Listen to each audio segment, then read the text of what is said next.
Oh shit! What? Oh my god! అందరికీ నమస్కారం.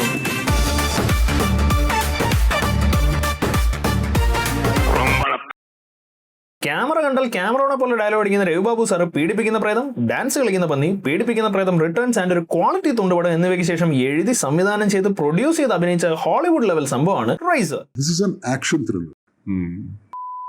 അപ്പോൾ പടം തുടങ്ങുമ്പോൾ ഒരു ഹോം മിനിസ്റ്റർ ഒരു ചീഫ് മിനിസ്റ്ററിനെ കാണാൻ അങ്ങേറെ വീട്ടിലോട്ട് ചെല്ലും. എസ്കോട്ടും കൊട്ടി മക്കളെയും കൂട്ടി മന്ത്രിയെ കാണാൻ ചെന്നപ്പോഴാണ് മന്ത്രി വീട്ടിലല്ല കാട്ടിലാണുള്ളതെന്ന് അവരറിയുന്നത്. അവർക്കത് തീരെ ഇഷ്ടപ്പെട്ടില്ലെങ്കിലും 3 പേരും അത് മുഖത്ത് കാണിച്ചില്ല. കാരണം അവർക്ക് ആ വിദ്യ വശമില്ല. കാര്യം കാണാൻ 3 പേരും മനുഷ്യരെ പോലെ ഇരിക്കുമെങ്കിലും ഇവർ 3 പേരും റാമിന് വരെ റംബൂട്ടാനും ചിപ്പിന് വരെ ചപ്പ് ഉപയോഗിച്ച് വർക്ക് ചെയ്യുന്ന 3 റോബോട്ടുകളാണ്. സംശയം ഉണ്ടെങ്കിൽ നിങ്ങൾ അവരുടെ നടത്തം തന്നെ നോക്കൂ.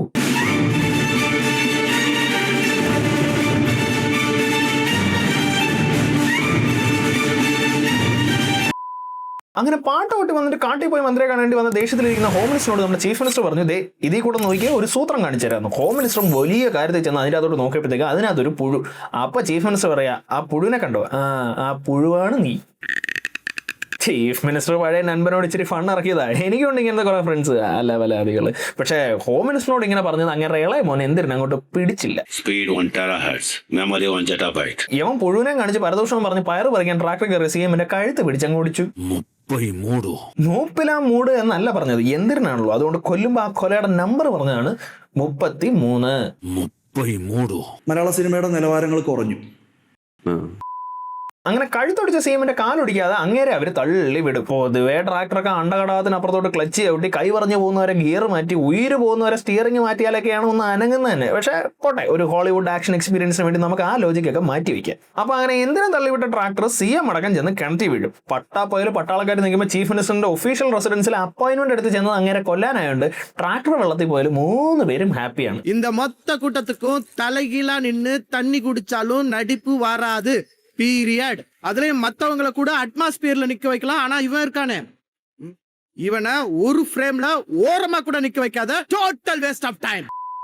അപ്പൊ ഇവിടെ എന്തിനും മിനിസ്റ്ററിനെ എന്നേക്കുമായിട്ട് ഉറക്കിയപ്പോൾ മറ്റൊരിടത്ത് ഒരു കുട്ടിയെ അവളുടെ പട്ടി എന്നത്തെയും പോലെ വിളിച്ചുണർത്തുകയാണ്. എഴുന്നേറ്റ് വന്ന കൊച്ചിനെ അവളുടെ തന്ത ഒരു പേപ്പർ വെച്ചിട്ടുണ്ട്. പെണ്ണത് ചെന്നെടുത്ത് വായിച്ചു നോക്കിയപ്പോൾ അതാണ്ട് അതിലൊരു റിഡിൽ. വട്ടത്തിലുണ്ട്, കൂട്ടത്തിലില്ല, കളറിലുണ്ട്, പയറിലില്ല. എന്താണെന്ന് പറയാവോ? കെലോഗ്സ് ഫ്രൂട്ട് ലൂപ്സ്. ഓഹോ, ആര് തീരുമാനിച്ചു? അല്ലടാ, കാശിന്റെ ടൈറ്റിൽ ഒരു ചെറിയ പരസ്യം. ആയിക്കോട്ടെ. അങ്ങനെ ഉറക്കത്തിൽ നിന്ന് എഴുന്നേറ്റ് ചായ പോലും കുടിക്കാതെ ക്ലൂ കണ്ടുപിടിക്കുന്ന ഒരു കൊച്ചും വെറും വയറ്റിലെ കൊച്ചിനെ തെക്കോടൊക്കെ ഓടിച്ച് അത് കണ്ട് സന്തോഷിക്കുന്ന ഒരു തന്തയും. അങ്ങേര് പറയുന്നത് എന്താണെന്ന് വെച്ച് കഴിഞ്ഞാൽ, വെറും വയറ്റിൽ പസിൽ സോൾവ് ചെയ്യുന്ന പിള്ളേർക്ക് ഭയങ്കര ബുദ്ധിയായിരിക്കും. അവരെ ആർക്കും ജീവിതത്തിൽ പറ്റിക്കാൻ പറ്റില്ല. ബുദ്ധി കൂട്ടാനായിട്ട് സാധാരണയിലും കട്ടിയാണ് ഇന്നത്തെ റിഡിൽ. കാരണം ഇന്നേക്ക് വന്ന് അവളോട് പുറം തന്നെ. അതുകൊണ്ട് അതിന്റെ ഗിഫ്റ്റ് കണ്ടുപിടിക്കാനായിട്ടാണ് ഈ ട്രഷർ ഹണ്ട്. അങ്ങനെ ഒടുവിൽ സ്നേഹനിധിയായ തന്തയുടെ പിറന്നാൾ സമ്മാനം അവൾ കണ്ടുപിടിച്ചു. സമ്മാനം കക്കൂസ് എഴുതുന്ന ബ്രഷിന്റെ അടുത്ത് തന്നെ ഉണ്ടായിരുന്നു. കുറച്ച് ബുദ്ധിമുട്ടിയാണ്, എന്താ വലിയൊരു ഗിഫ്റ്റ് തന്നെ കിട്ടിയല്ലോ, അത് മതി. ഗിഫ്റ്റ് തുറക്കടാ. നിനക്ക് വേണ്ടി പ്രത്യേകം ചെയ്യിപ്പിച്ചാടാ. വേറെ ആർക്കും അവർ ഈ ബൊമ്മ ഉണ്ടാക്കി കൊടുക്കില്ല.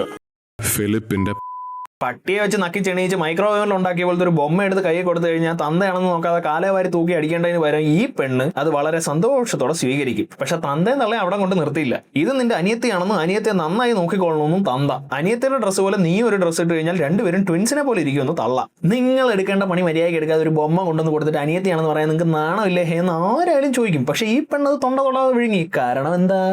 അവരെ ആർക്കും ജീവിതത്തിൽ പറ്റിക്കാൻ പറ്റില്ല. അപ്പൊ ഇവരിങ്ങനെ ഈ കൊച്ചിനെ പറ്റിച്ചോണ്ടിരിക്കുമ്പോഴാണ് തന്തയുടെ ഫ്രണ്ട് രാജയും ഭാര്യ രജനിയും വിളിക്കുന്നത്. നിങ്ങൾ ഈ ഫ്രെയിം ഒന്ന് നോക്കിയേ, എന്തെങ്കിലും തോന്നുന്നുണ്ടോ? അതായത് സാധാരണ പടങ്ങളൊക്കെ റെഡ്, ഗ്രീൻ, ബ്ലൂ, RGB ഫോർമാറ്റിൽ ഷൂട്ട് ചെയ്യുമ്പോൾ ഈ പടം മാത്രം ഗ്രേ, ബ്ലാക്ക്, ഗ്രേ, GBG ഫോർമാറ്റിലാണ് ഷൂട്ട് ചെയ്തിരിക്കുന്നത്. അതുകൊണ്ടാണ് തന്തയ്ക്കും തള്ളയ്ക്കും മോക്കും രാജയ്ക്കും രാജയുടെ കെട്ടിയോക്കും എന്തിന് കക്കൂസ് ബ്രഷിനും ലൈസോളിനും വരെ ഗ്രേ കളർ. ഇത് ഇങ്ങനെ വെക്കാൻ ഒരു കാരണമുണ്ട്. പക്ഷെ അതൊരു ഹിഡൻ ഡീറ്റെയിൽ ആയതുകൊണ്ട് തന്നെ പടം തീർന്നാലും അത് ഹിഡൻ ആയിട്ട് തന്നെ ഇരിക്കും. അപ്പൊ ഈ കളർ ബ്ലൈൻഡ് കുടുംബം താമസിക്കുന്ന ഈ കിടിലം വീട്ടിലാണ്. ഈ കിടിലം വീട് മുറ്റത്ത് കിടക്കുന്ന ഈ 50 ലക്ഷം രൂപ വില വരുന്ന BYD സീൽ എല്ലാം നമ്മുടെ ട്രഷറിന്റെ തന്ത ബിസിനസ് ചെയ്ത് ഉണ്ടാക്കിയതാണ്. ഇത്രയും കോസ്റ്റ് ഉണ്ടാക്കാൻ മാത്രം എന്ത് ബിസിനസ്സാണ് ഇങ്ങനെ ചെയ്യുന്നതെന്നല്ലേ? പറഞ്ഞുതരാം, എവിടെയെങ്കിലും എഴുതി വെച്ചോ, ഫ്യൂച്ചറിൽ ഉപകാരപ്പെടും. ഇങ്ങനെ ബിസിനസ്സാണ് CCTV. പണ്ടത്തെ പോലെ വെക്കലൊന്നുമില്ല, ഊരൽ മാത്രം. ഇനി അറിയാതെ എങ്ങാനും ഒരെണ്ണം വെച്ച് പോയി കഴിഞ്ഞാൽ ഉച്ചയാവണതിന് മുന്നേ അവൻ തന്നെ അത് ഊരിക്കൊണ്ടുവന്ന് മേശപ്പുറത്ത് അടുക്കി വെക്കും. അവൻ വെച്ചതിനേക്കാൾ കൂടുതൽ ഊരിക്കൊണ്ട് വന്നതാണ്. ഇതാ കണ്ടില്ലേ? ഇങ്ങനെ ആകുമ്പോഴത്തേക്ക് ഇത് മേടിച്ച് വെച്ചവൻ എന്തായാലും അത് ചോദിച്ചു വരുമല്ലോ. അപ്പൊ കാശ് തന്നാലേ ക്യാമറ തരുമെന്ന് പറഞ്ഞു കഴിഞ്ഞാൽ ഒരിക്കൽ വിറ്റ സാധനം തന്നെ വീണ്ടും വീണ്ടും വിറ്റ് കാശുണ്ടാക്കുന്നതിനെ ബിസിനസ് എന്ന് പറയാമല്ലോ. If I'm not wrong, scientifically അപ്പൊ ഇങ്ങനെ ഇരിക്കുമ്പോഴാണ് നമ്മുടെ ചീഫ് മിനിസ്റ്ററിനെ കൊന്ന് ഉണ്ണിയപ്പം നിന്നുകൊണ്ടിരുന്ന നമ്മുടെ ഹോം മിനിസ്റ്ററിനോട് അങ്ങനെ പേഴ്സണൽ ഹാക്കർ വന്നൊരു കാര്യം പറയുന്നത്. അതായത് CM-നെ കൊല്ലുന്ന സമയത്ത് അങ്ങേരുടെ പറമ്പിലെ ക്യാമറയൊക്കെ ഇവ ഹാക്ക് ചെയ്ത് ഓഫ് ആക്കിയെങ്കിലും തൊട്ടപ്പുറത്തുള്ള ഏതോ തങ്കച്ചന്റെ പറമ്പിൽ CM-ന്റെ പറമ്പിലോട്ട് തിരിഞ്ഞിരിക്കുന്ന ഒരു CCTV ക്യാമറ ഉണ്ടായിരുന്നു പോലും. അതിനകത്ത് അതുകൊണ്ട് ചിലപ്പോൾ നമ്മുടെ 33ാമത്തെ കൊല കാണുമെന്ന്. ഒന്ന് ആലോചിച്ച് നോക്കണം, ഒരു സംസ്ഥാനത്തിന്റെ മുഖ്യമന്ത്രിയുടെ ഫാമിലോട്ട് ഏതോ ഒരുത്തൻ ക്യാമറ തിരിച്ചു വെച്ച് കാര്യങ്ങൾ ഷൂട്ട് ചെയ്തുകൊണ്ടിരുന്നുണ്ട്. പിന്നെ പോട്ടെ, നേരത്തെ പറഞ്ഞ ഒരു ഹോളിവുഡ് എക്സ്പീരിയൻസിന് വേണ്ടി നമുക്ക് ആ ലോജിക്കും അങ്ങ് മറക്കാം. പക്ഷേ ഇതേ സമയം ഏതെങ്കിലും ക്യാമറ ഊരാൻ കൈ ധരിച്ചുകൊണ്ടിരുന്ന നമ്മുടെ തന്ത കറക്റ്റായിട്ട് വന്ന് ആ ക്യാമറ തന്നെ ഊരിക്കൊണ്ട് പോകും. എന്നിട്ട് അതിലെ മെമ്മറി കാർഡ് ഒരു ലാപ്ടോപ്പിലിട്ട് നോക്കും. ബിസിനസ് മന്ദാരം പോകുന്ന സീനായിരിക്കും എന്ന് വിചാരിച്ച് വീഡിയോ പ്ലേ ചെയ്ത് നോക്കുമ്പോൾ അതിനകത്ത് മന്ത്രിയുടെ മർഡർ. അത് ഒരു CCTV ക്യാമറയ്ക്ക് എന്തോ ഒരു ആംഗിൾ, അൾട്രാ വൈഡ് ക്ലോസപ്പ് എല്ലാം ഇൻ 4K അൾട്രാ HD. ഇതേ സമയം നമ്മുടെ ഹോം മിനിസ്റ്ററിന് മറ്റേ പേഴ്സണൽ ഹാക്കർ ഉണ്ടല്ലോ, അവനാൾ കില്ലാടിയാണ്. അവൻ നേരത്തെ കട്ട് ചെയ്ത CCTV ഫുട്ടേജിൽ നിന്ന് തന്തയുടെ ഫോട്ടോ എടുത്ത് ഫേഷ്യൽ റെക്കഗ്നിഷൻ ചെയ്ത് ആളെ കണ്ടുപിടിച്ചു. എന്നാൽ അയാളുടെ ഫോട്ടോ ആയിട്ട് എന്തെങ്കിലും ബന്ധമുള്ള ഒരു തന്നെ ഫോട്ടോ വെച്ചൂടെ? എന്നിട്ട് അപ്പം തന്നെ വൺ ദ സ്പോട്ടിന് അവൻ തന്തയുടെ ഫോണും ടാപ്പ് ചെയ്യും. നിങ്ങൾക്ക് ഇതേപോലെ ടാപ്പ് ചെയ്യാൻ പഠിക്കണോ? സിമ്പിൾ ആണ്, അതിനൊരു മന്ത്രമുണ്ട്. അവന്റെ ഫോൺ ടാപ്പ് ചെയ്യും. Initiating wiretap. അവളോതാ. അപ്പൊ എന്തായാലും നമ്മുടെ തന്തയുടെ ടൈം നല്ല ബെസ്റ്റ് ടൈമായിട്ട് ഹാക്കർ അങ്ങോട്ട് ഹാക്ക് ചെയ്ത് വെച്ചത് അവന്റെ ഫോണിൽ നിന്ന് നൻപൻ രാജയെ വിളിച്ചു. രാജ അപ്പോൾ ഒരു യൂട്യൂബ് വീഡിയോ ഷൂട്ട് ചെയ്തുകൊണ്ടിരിക്കുകയായിരുന്നു. ഉയിര് പോണ രീതിയിൽ നൻപൻ വീണ്ടും വിളിച്ചോണ്ടിരുന്നാലും ഉയിര് തന്ന സ്പോൺസേഴ്സിന് നന്ദി പറയണമല്ലോ. Thank my sponsors. Elements Interior Design. Elements for Limitless Living. ഓഹോ, ആര് തീരുമാനിച്ചു? എന്തുവാ ലാലേട്ട ഒന്നും അറിയാത്ത പോലെ വീണ്ടും ചോദിക്കുന്നത്? ഇതൊക്കെ നമ്മൾ ചെയ്യുന്നതല്ലേ? അതുകൊണ്ട് എന്ത് തോന്നിയ ദിവസം കാണിക്കാവുന്നോ? ലാലേട്ട ഇത് കണ്ടോ? എന്താന്ന് വെച്ചാൽ അവര് തീരുമാനിക്കട്ടെ, നീ ഇതിൽ ഇടപെടണ്ട.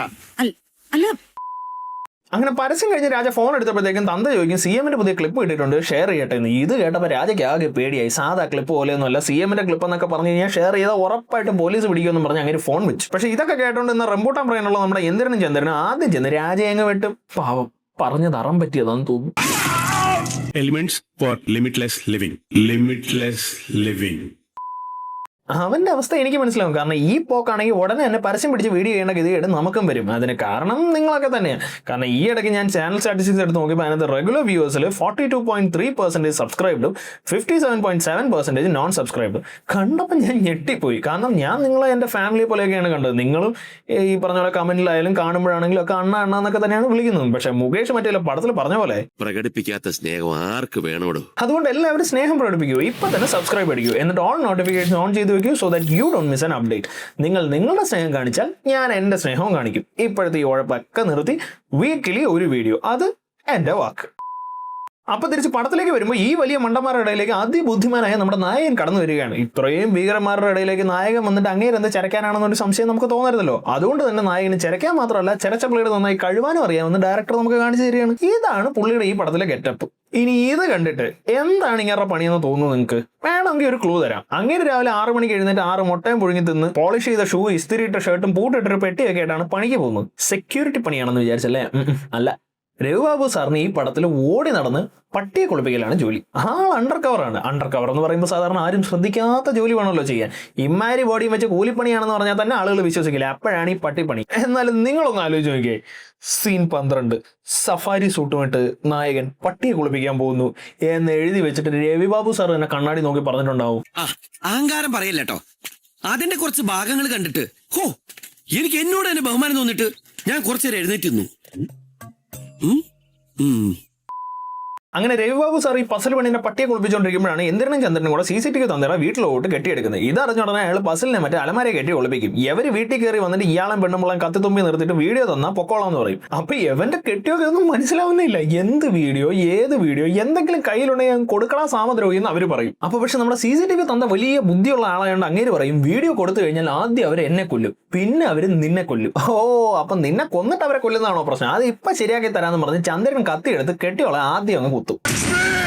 അല്ലാതെ പിന്നെ ഇയാൾ എന്താ പ്രതീക്ഷിച്ചത്? എന്നിട്ട് ഇതിന്റെ കൂടെ എവിടുന്നോ ഒരു കൊച്ചിന്റെ ശബ്ദം കേൾക്കുന്നെന്ന് പറഞ്ഞ് ചന്ദ്രൻ നടന്ന് അലമാരയുടെ അടുത്ത് എത്തും. ഇവിടെയാണ് നിങ്ങൾ മറ്റേ ചിപ്പിന് വരെ ചപ്പ് വെച്ച് വർക്ക് ചെയ്യുന്ന റോബോട്ട് ബുദ്ധി കാണാൻ പോകുന്നത്. അതായത് ചന്ദ്രൻ ആദ്യം ചെന്ന് അലമാരയുടെ ഇടത്തെ സൈഡ് തുറക്കും, അപ്പ കൊച്ച് വലത്തോട്ട് മാറും. എന്നിട്ട് അത് അടച്ചിട്ട് വലത്തെ സൈഡ് തുറക്കും, അപ്പ കൊച്ച് ഇടത്തോട്ട് മാറും. എന്നിട്ട് അതും അടച്ചിട്ട് രണ്ടും കൂടെ ഒരുമിച്ച് തുറക്കാൻ പോകുമ്പോൾ ഒരു കോള് വന്നുകൊണ്ട് തുറക്കാതെ തിരിച്ചു പോകും. 2 ഡോറുള്ള അലമാരയിൽ ഒളിച്ചിരിക്കുന്ന ആളെ കണ്ടുപിടിക്കാൻ ഓരോ ഡോറായിട്ട് തുറക്കുന്ന മണ്ടനാണ് ചന്ദ്രനെങ്കിൽ വീഡിയോ കണ്ടുപിടിക്കാൻ വന്നിട്ട് ആ വീഡിയോ എവിടെയാണെന്ന് ആകെ അറിയാവുന്ന തന്തയെ കുത്തിക്കൊന്ന മിടുക്കനാണ് എന്തിന്. അപ്പൊ ഇങ്ങനെ പലതവണ പള്ളക്ക് കുത്തിയിട്ടും തന്തയൊന്നും പറയാത്തോണ്ട് ചന്ദ്രൻ എന്തിനോട് പറയും അവൻ വിചാരിച്ചാലേ അവനെ കൊണ്ട് ഇനിയൊന്നും പറയാൻ പറ്റില്ല. അതുകൊണ്ട് നമുക്ക് അവന്റെ ലാപ്പ് എടുത്തോണ്ട് പോയി വീഡിയോ കണ്ടുപിടിക്കാന്ന്. ഈ മണ്ടന്മാരെ കൊണ്ട്. പക്ഷെ ഇത്രയും വണ്ടികൾ വന്നിട്ടും ഹെൽപ്പ് എന്ന് വാവിട്ട് കരഞ്ഞിട്ടും 2 കൊല നടന്നിട്ടും വീടിന്റെ തൊട്ടപ്പുറത്ത് കിടന്ന വണ്ടിക്കകത്തിരുന്ന രവിബാബു സാർ ഇതൊന്നും അറിഞ്ഞതേയില്ല. കാരണം അങ്ങേരപ്പോഴും പട്ടിയെ സോപ്പിട്ട് പതിപ്പിച്ച് വെള്ളം ഒഴിച്ച് കഴുകി ബ്ലോ ഡ്രൈ ചെയ്തുകൊണ്ടിരിക്കുകയായിരുന്നു. അണ്ടർ കവർ ആണെങ്കിൽ ആ ചെയ്യുന്ന ജോലിയോടുള്ള ആത്മാർത്ഥത. പക്ഷേ എല്ലാ അണ്ടർ കവറുകളെയും കൊണ്ട് ഇതേപോലെ ക്യാരക്ടർ പിടിക്കാൻ പറ്റില്ല കേട്ടോ. എന്താ സർ? ബാക്കുമെടുത്തു ലക്കില്ല, ഇനി ഫ്രണ്ട് നോക്കാം. അങ്ങനെ പട്ടിയെ കുളിപ്പിച്ച് കുട്ടപ്പനാക്കി കൊണ്ടുവരുമ്പോഴാണ് തന്ത നല്ല ചത്ത് കിടക്കുന്ന രവിബാബു സാർ കാണുന്നത്. പക്ഷെ ആ തന്ത ചാവുന്നതിന് മുന്നേ മോളുടെ അടുത്ത് മീരാസ് പാ പോലെ ഒരു കോഡ് വേർഡ് പറഞ്ഞിരുന്നു. വീഡിയോ ഗോൾക്കൊണ്ട. ഏത് യവൻ തട്ടിപ്പോയേണ്ട ആ വീഡിയോ ഇനി നരുന്ന് പെണ്ണ് വേണം രക്ഷിക്കാനെന്ന്. വല്ലാത്ത സൈക്കോ തന്നെ. ഇതിനിടയ്ക്ക് എന്തിനും ചന്ദ്രനും വളരെ ബുദ്ധിപരമായിട്ട് കൊലപാതകം നടത്തിയെന്നുള്ള സന്തോഷത്തിൽ ഇരിക്കുമ്പോഴാണ് ആ കൊച്ചു ജീവനോടെ ഉണ്ടെന്ന് അറിയുന്നത്. അപ്പൊ തന്നെ പെണ്ണിനെ കൊല്ലാൻ പോലീസിനെ വിടും. പോലീസ് പെണ്ണിനെ പൊക്കിയെടുത്ത് നേരെ റാമോജി ഫിലിം സിറ്റിയിലോട്ട് വരും. ഈ സീനിൽ ഇങ്ങനെ കുറെ പേപ്പർ ഒരു കാര്യവും ഇല്ലാതെ ഇങ്ങനെ പറഞ്ഞുകൊണ്ടിരിക്കും. ഇതിനൊക്കെ വലിയ അർത്ഥങ്ങളാണ്. പക്ഷേ again it's A hidden detail, so we will never know. എന്തായാലും രവിബാബു സാറ് രാവിലെ പൂട്ടിട്ട് കൊണ്ടുവന്ന പെട്ടിക്ക് അതൊരു കുഞ്ഞു കടാലിയായിരുന്നു. അങ്ങേരെ അത് വെച്ച് പോലീസുകാരെ കൊന്നിട്ട് പെണ്ണിനെ രക്ഷിക്കും. ഇതേ സമയം അങ്ങേറെ അണ്ടർ കവർ ടീം അങ്ങേറെ വീട്ടിലോട്ട് വരും. നോക്കേ, ആ വീടിന്റെ ഭിത്തി, കാർട്ടൻ, കട്ടില്ല, തലയണ എല്ലാം ഗ്രേ. ഇത് എന്ത് തരം മാനസിക രോഗമാണോ? ആരാടോ വീടിനകത്തൊക്കെ ഗ്രേ അടിച്ചു വെക്കുന്നത്? അടിക്കും, ആര് നോക്കിയാലും ഞാൻ അടിക്കും. അതല്ലടാ, സ്മോൾ അടിക്കണോ? അതും ഞാൻ അടിക്കും. അത്ര അടിക്കണ്ട. അപ്പൊ പക്ഷെ ഈ പെണ്ണിനെ രക്ഷിച്ചുകൊണ്ട് വന്നല്ലാതെ ഉള്ള തന്തയും തള്ളയും കൊന്ന ആരാണെന്നൊന്നും നമ്മുടെ ആൾവാർപ്പെട്ട ശോഷനകറിന് അറിയില്ലല്ലോ. അതെങ്ങനെ കണ്ടുപിടിക്കുന്ന ആലോചിച്ച് നമ്മൾ പേടിക്കേണ്ട ആവശ്യമേ ഇല്ല. കാരണം ചെടിച്ചട്ടിക്ക് വരെ ഗ്രേ അടിക്കാൻ അറിയാമെങ്കിൽ രവിബാബു സാർ അതിന് ഒരു ഐഡിയ വെച്ചിട്ടുണ്ട്. ആദ്യം ഈ പെണ്ണ് ലാപ്പ് തുറന്നിട്ട് തട്ടിപ്പോയ നന്ദയുടെ നമ്പർ അടിച്ചു കൊടുക്കും. അപ്പോൾ അതിൽ വരുന്ന ലാപ്ടോപ്പിന്റെ ഇൻഫർമേഷൻ വെച്ച് ആ ലാപ്ടോപ്പിന്റെ ലൊക്കേഷൻ കണ്ടുപിടിക്കും. എന്നിട്ട് അവിടെ ഇരുന്നുകൊണ്ട് തന്നെ ആ ലാപ്ടോപ്പിന്റെ മൈക്ക് ഹാക്ക് ചെയ്ത് മന്ത്രി മക്കളും പറയുന്ന രവിബാബു സാറിൽ നിന്ന് കേൾക്കും. ഇത് കണ്ട മന്ത്രിയുടെ ഹാക്കർ ദേഷ്യം കയറി അവളുടെ ലാപ്ടോപ്പ് തപ്പി അതിന്റെ ലൊക്കേഷൻ കണ്ടുപിടിച്ച് അതിന്റെ വെബ് ക്യാമറ ഹാക്ക് ചെയ്യും. ഒരുമാതിരി കപ്പലിന്റെ തുളിക്കുന്ന പോലെയാണ് ഹാക്കിംഗ് ഒക്കെ ചെയ്യുന്നത്. പക്ഷെ ഹാക്ക് ചെയ്ത സമയത്ത് അവന്റെ സന്തോഷം നിങ്ങളൊന്ന് കാണണം.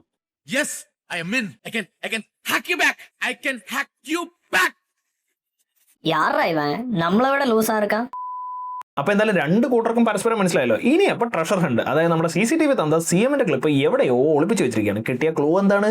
ഗോൾക്കൊണ്ട. അത് ഗോൾക്കൊണ്ട ഷാപ്പാണെന്ന് വിചാരിച്ച് രവിബാബു സാർ ചെന്നപ്പോഴാണ് അത് ഗോൾക്കൊണ്ട കൊറിയർ ആണെന്ന് മനസ്സിലാകുന്നത്. അവിടെ ചെന്ന് അവിടുത്തെ കമ്പ്യൂട്ടറിലെ ഡൗൺലോഡ് ഫോൾഡർ നോക്കിയപ്പോൾ അതിലൊരു പസിൽ. ഈ നേരം ആ പസിൽ സോൾവ് ചെയ്തപ്പോൾ അതൊരു ഹോട്ടലാണെന്ന് മനസ്സിലായി. പുട്ട് പുഴുങ്ങി തീർന്നിട്ട് വാതിൽ തുറക്കുന്ന ഹോട്ടലുകാർ വാശി പിടിച്ചുകൊണ്ട് പൂട്ട് പൊളിച്ച് രവിബാബു സാർ അകത്ത് കയറും. എന്നിട്ട് അവിടുത്തെ കമ്പ്യൂട്ടർ ഒന്ന് അതിലെ ആർക്കൈവ് തുറന്ന് നോക്കിയപ്പോൾ അതിലൊരു പാസ്വേഡ് ചോദിക്കുന്നു. പക്ഷേ അതിനൊരു ക്ലൂ ഉണ്ട്. എന്റെ ഇഷ്ടപ്പെട്ട ഐസ്ക്രീമിന്റെ പേര് പറ. അതും ചുമ്മാ ടൈപ്പ് ചെയ്താലൊന്നും പോരാ, വോയിസ് ആക്ടിവേറ്റഡ് ആണ് അത്ര. അങ്ങനെ ആ പെണ്ണ് വന്ന് ഏതാണ്ട് ഐസ്ക്രീമിന്റെ പേര് പറയുമ്പോൾ ആ വീഡിയോയുടെ RGB ലെയറിലെ റെഡ് ലെയർ മാത്രം വരും. അപ്പോഴാണ് ഇവർ അറിയുന്നത് നമ്മുടെ CCTV തന്ന CCTV റിപ്പയർ എന്ന് പറഞ്ഞ് ഓടി നടന്ന് ആ വീഡിയോ 3 ലെയറായിട്ട് പിരിച്ചെടുത്ത് പല സ്ഥലത്ത് വെച്ചിരിക്കുകയാണ്. ഇതൊക്കെ കാണുമ്പോൾ നമ്മൾ കിടുബുദ്ധി എന്ന് പറയുന്നതാണ് രവിബാബു സാർ വിചാരിച്ചതാണ്. ഉണ്മയാ சொல்ற രവിബാബു സാർ പട്ടുമൊക്കെയാ ഇருக்கு. ഇതൊക്കെ പോട്ടെ, നമ്മളെന്തായാലും ഒരു ഹോളിവുഡ് ലെവൽ ആക്ഷൻ എക്സ്പീരിയൻസ് വേണ്ടിയാണല്ലോ വന്നത്. അതുകൊണ്ട് ചവറ പോലെ ഫൈറ്റ് വാരി കയറിയിട്ടുണ്ട്. നിങ്ങൾ പോതും എന്ന് പറഞ്ഞാലും പാറുങ്ക എന്ന് പറഞ്ഞ് വയലൻസ് കാണിച്ച് ഞെട്ടിക്കും എന്നുള്ളൊരു തീരുമാനത്തിലാണ് രവിബാബു സാർ. അതിനകത്താണ് ഈ പറഞ്ഞ പോലെ ഒരുത്തരുടെ കൈയൊക്കെ കൂടെ പഴം തൊലിക്കുന്ന പോലെ തൊലിച്ച് 2 സൈഡിലോട്ടൊക്കെ എറിയുന്നത്. ഇത് ഈ പറഞ്ഞ പോലെ ഞാൻ ലോക സിനിമയെ പോലും ഇമാരി ഒരു പരിപാടി കണ്ടിട്ടില്ല. പുതുമയുള്ള ചിന്ത അല്ല, ഈ പടം മൊത്തത്തിൽ പുതുമയുള്ളതാണല്ലോ. അങ്ങനെ രവിബാബു സാർ ആളുകളുടെ കൈയൊടിച്ച് കഴുത്തുരച്ച് തലമുറിച്ച് പ്രാന്ത് പിടിച്ച വിത്തുകളെ പോലെ ഇങ്ങനെ മെഴുകിക്കൊണ്ടിരിക്കുമ്പോഴാണ് ഒരു സ്കോർപ്പിയോ വന്ന് അങ്ങനെ ഇടിക്കുന്നത്. പക്ഷെ ഓടിച്ചവൻ അറിയുന്നില്ലല്ലോ രവിബാബു സാർ 10-300 കിലോ വരുന്ന എഞ്ചിൻ വരെ ഇഞ്ചി പറിച്ചെടുക്കുന്ന പോലെ തൂക്കി എറിയുന്ന ആളാണെന്ന്. ഫുൾ വണ്ടി എന്ന് പറയുമ്പോൾ എന്താ ഇച്ചിരി കൂടെ സ്ട്രോങ് ആയിട്ട് പിടിക്കണം, എത്രയല്ലേ ഉള്ളു. പക്ഷെ ഭിത്തി എത്തിയപ്പോൾ ഇനി പോകാൻ സ്ഥലമില്ലാത്തതുകൊണ്ട് വാഴ നനയ്ക്കാൻ നേരെ ഓസ പിടിക്കുന്ന പോലെ ബോണറ്റിൽ ഒരു താങ്ങ് കൊടുത്തിട്ട് ഒരു കമ്പി എടുത്ത് ഡ്രൈവറിന്റെ ഫേസ് അങ്ങ് അടിച്ചു പൊളിച്ചു. അപ്പൊ അവൻ ആക്സിലറേറ്ററിൽ നിന്ന് കാലെടുത്തു. I trained, man. I really worked my ass off. I trained very hard to make it look as real as possible. And for me to do all those stunts really, all those kicks, real. നല്ല real ആയിട്ടുണ്ട് sir, പ്രത്യേകിച്ച് എന്താ പിടുത്തമൊക്കെ. ഇനി ഇത് ഒന്നും പോരാഞ്ഞിട്ട് ആ കൊച്ചിനെ കൊണ്ട് അവിടെ നിന്ന് രക്ഷപ്പെടുന്ന സമയത്ത് സബ്വേ സർഫസ് പോലെ ഒരു ഇൻഡോ ചൈനീസ് ചാലക്കുടി സ്റ്റൈലിൽ വേറൊരു ഐറ്റം കൂടെ പടച്ചിട്ടുണ്ട്.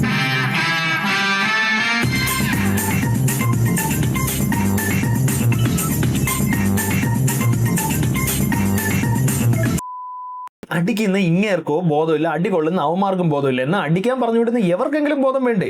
എവർ ചുമ്മാ അങ്ങേരെ അടിക്കാൻ അവിടെ ആളെ അയക്കും, അങ്ങേരെ അവരെ മുഴുവൻ യവമുരിക്കായിരിക്കും, എന്നിട്ട് എവരത് കാണാൻ ഡ്രോൺ അയക്കും. ഇതിങ്ങനെ റിപ്പീറ്റ് പൊക്കോണ്ടിരിക്കും. കുറച്ച് കഴിഞ്ഞപ്പോഴത്തേക്കും വീട്ടിൽ ഇരുന്ന് മാച്ച് കാണുന്ന ഒരു രസമില്ല, സ്റ്റേഡിയത്തിൽ കണ്ടാലേ അതിന്റെ പൾസ് കിട്ടുമെന്ന് പറഞ്ഞ് VIP ടിക്കറ്റ് എടുത്ത് മുന്നിൽ ചെന്നിരുന്ന് മണ്ടയ്ക്ക് ബോൾ കൊണ്ട് ചാവുക എന്നൊക്കെ പറയുന്ന പോലെ ഇനി ഡ്രോൺ ഒന്നും അയക്കണ്ട, ഞാൻ നേരിട്ട് പോയി നോക്കിയിട്ട് തരാമെന്ന് പറഞ്ഞ് ചന്ദ്രൻ നേരിട്ട് ചെല്ലും. അപ്പോഴും രവിബാബു സാറിനെ പിടിക്കാൻ പറ്റുന്നില്ല. അപ്പൊ ഇങ്ങനെ ആകെ സങ്കടം. ഇനി ഞാൻ ഏത് മുഖം വെച്ച് എന്റെ അച്ഛന്റെ മുഖത്ത് നോക്കുന്നു? ആ വിഷമം രവിബാബു സാർ അങ്ങ് തീർത്തു കൊടുത്തു.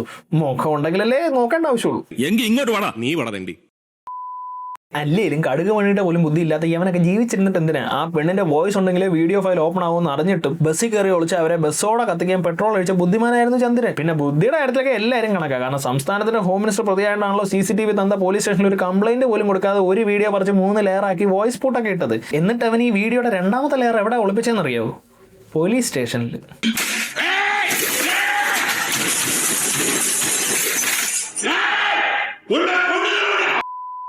ഇതിലെ വേറൊരു വിറ്റ് നമ്മുടെ രവിബാബു സാറും അങ്ങനെ ടീമും തമ്മിൽ പറയുന്ന ചില ഡയലോഗ്സ് ആണ്. ഫോർ എക്സാമ്പിൾ ഇതൊന്ന് കേട്ടെ. മോളുടെ വോയിസ് ഇല്ലാതെ വീഡിയോ കിട്ടില്ല എന്ന് അയാൾ ഉറപ്പുവരുത്തി. ബ്രില്യന്റ്. അപ്പൊ മോക്ക് എന്തെങ്കിലും പറ്റിയ വീഡിയോ എന്തായാലും പുറത്തു വരും അല്ലേ സാർ? ഈടാ നീ എപ്പോട്ടം കൊണ്ടാ കേൾക്കുന്നത്? ഇങ്ങനെ ഓലെന്ന് പറഞ്ഞു കഴിഞ്ഞാൽ ഓണമെന്ന് കേൾക്കുന്ന ടീമിനെ കൊണ്ട് ഒരു വീഡിയോ തപ്പി നടക്കുന്ന രവിബാബു സാർ ആരാണെന്ന് അറിയാനായിട്ട് നമ്മുടെ ഹോം മിനിസ്റ്റർ പഴയ ആർമി ചീഫിനെ വിളിച്ച് ചോദിക്കും, ചുമ്മാ റാൻഡമായിട്ട്. അപ്പോഴാണ് നമ്മുടെ രവിബാബു സാർ ഇത്രയും അലമ്പൊക്കെ കാണിച്ചതിന്റെ ഒരു റീസൺ നമ്മൾ അറിയുന്നത്. നമ്മുടെ രവിബാബു സാർ ഫ്ലാഷ് ബാക്കിൽ ഒരു ഏജന്റ് ആയിരുന്നു. വെറും ഏജന്റ് അല്ല,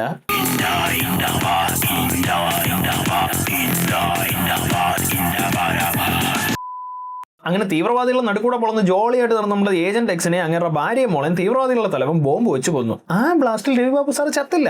എന്നിട്ട് ചത്തിട്ടില്ലാന്ന് പറയാൻ ചെന്നപ്പോഴത്തേക്ക് അവന്മാർ വീണ്ടും ബോംബ് വെച്ചു. ഇത്തവണ രവിബാബു സാർ ഒരു കാരണവശാലും രക്ഷപ്പെടരുതെന്ന് പറഞ്ഞ് അവന്മാരും കൂടെ ബിൽഡിങ്ങിനകത്തുള്ളപ്പോൾ തന്നെ ബോംബ് പൊട്ടിച്ചു. ഒരു ബിൽഡിംഗ് മുഴുവൻ പടലയോടെ മണ്ണിനടി പോയെന്നല്ല, രവിബാബു സാറിന്റെ രോമത്തിൽ പോലും അത് സ്പർശിച്ചില്ല. അങ്ങനെ 2 തവണ അണ്ണാക്കി ബോംബ് വെച്ച് പൊട്ടിച്ചിട്ടും രവിബാബു സാറിന് ഒന്നും പറ്റില്ല എന്ന് പറഞ്ഞപ്പോൾ ആർമി ചീഫിന് ആകെ പേടിയായി. കാരണം രവിബാബു സാർ വെക്കേഷന് പോയ സ്ഥലം കറക്റ്റായിട്ട് തീവ്രവാദികൾക്ക് പറഞ്ഞു കൊടുത്തത് ഈ ചീഫായിരുന്നേ. വഴി ചോദിക്കാൻ ചെന്നവനെ തന്നെ വലിച്ചു കയറിയ രവിബാബു സാറിന്റെ അടുത്ത് നിന്ന് നിന്റെ കുടുംബത്തിനെ കൊന്നത് ഞാനാണെന്നൊക്കെ പറഞ്ഞു കഴിഞ്ഞാൽ ശിവനെ ഓർക്കാമോ പോലും വയ്യ. അതുകൊണ്ട് ഏതോ ഫൈറ്റ് സീനിൽ രവിബാബു സാറിനെ വെട്ടാമെന്ന ഗുണ്ടകളുടെ കുത്ത് അങ്ങോട്ട് കയറി മേടിച്ചിട്ട് ചാവുന്നതിന് തൊട്ട് മുമ്പ് ഐ ആം സോറി എന്ന് പറഞ്ഞ് കണ്ണടയ്ക്കും. ഒരു കണക്കിന് ഇതാ നല്ലത്. പെട്ടി കിടക്കുമ്പോൾ എല്ലാ പാർട്സും കാണുമല്ലോ.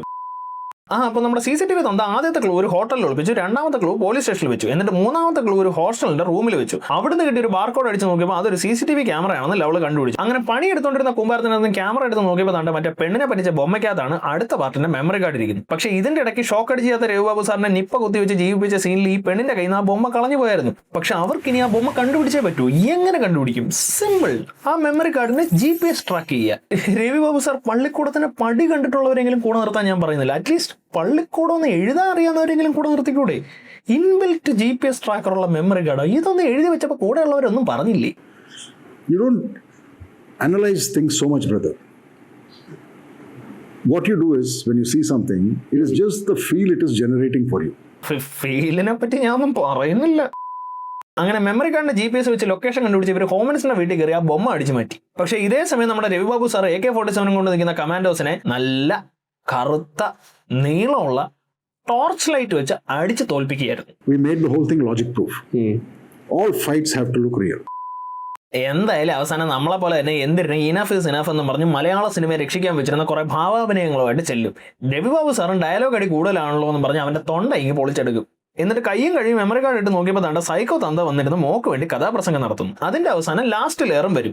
എന്നിട്ട് ഈ വീഡിയോ എല്ലാ TV ചാനൽ സെർവറിലോട്ട് സോഷ്യൽ മീഡിയയിലോട്ട് ഓട്ടോമാറ്റിക്കലി സെൻഡ് ആവും. എടോ തലയ്ക്ക് സൂലാതവനെ, ഇത് സോഷ്യൽ മീഡിയയിലോട്ട് ഉണ്ടാക്കാനായിരുന്നെങ്കിൽ അത് ആ വീഡിയോ കിട്ടിയപ്പോൾ തന്നെ ചെയ്താൽ പോരായിരുന്നു. 19 രൂപയുടെ റീചാർജ് തീരേണ്ടതിന് പടം മുഴുവൻ 93 പേരെ കൊലക്ക് കൊടുത്താൽ താൻ ശരിക്കും ഒരു വട്ടനല്ലേ? Correct, Nana. Love you. ഇനി ഇതെല്ലാം കഴിഞ്ഞാണ് പോസ്റ്റ് ക്ലൈമാക്സ്. കരഞ്ഞ് നിങ്ങൾക്ക് കണ്ണി പഴുപ്പ് വരെ വരാൻ ചാൻസ് ഉണ്ട്. അതുകൊണ്ട് റെഡി ആയിക്കോ. അതായത് വീഡിയോയും പരത്തി വില്ലന്മാരെയും ഒന്ന് വെറുതെ ഇരിക്കുമ്പോഴാണ് പെണ്ണ് പറയുന്നത് തന്തയും തള്ളയില്ലാത്തതുകൊണ്ട് ബോറടിക്കുന്നത്. കൂടുതൽ താങ്ങി കഴിഞ്ഞ് കഴിഞ്ഞാൽ മുട്ട തിന്നാൻ പോലും ഗ്യാപ്പ് തരാതെ പെണ്ണ് വള്ളി പിടിച്ചോണ്ട് വരുമെന്ന് മനസ്സിലാക്കിയ രവിബാബു സാർ തന്തയും തള്ളയുടെ ചാരം വരെ ഒരു ചെടിയിലിട്ടിട്ട് അത് തൂക്കി പെണ്ണിന് കൊടുത്തിട്ട് അതോടെ തൂക്കിക്കൊണ്ട് ഏതോ ബോർഡിംഗ് സ്കൂളിലും ആക്കിയിട്ട് അങ്ങേരെടുത്ത് പട്ടിയെ കുളിപ്പിക്കാൻ പോകും. Because under cover is important. ചേട്ടാ ഈ ചെറുപഴം എന്താ വില?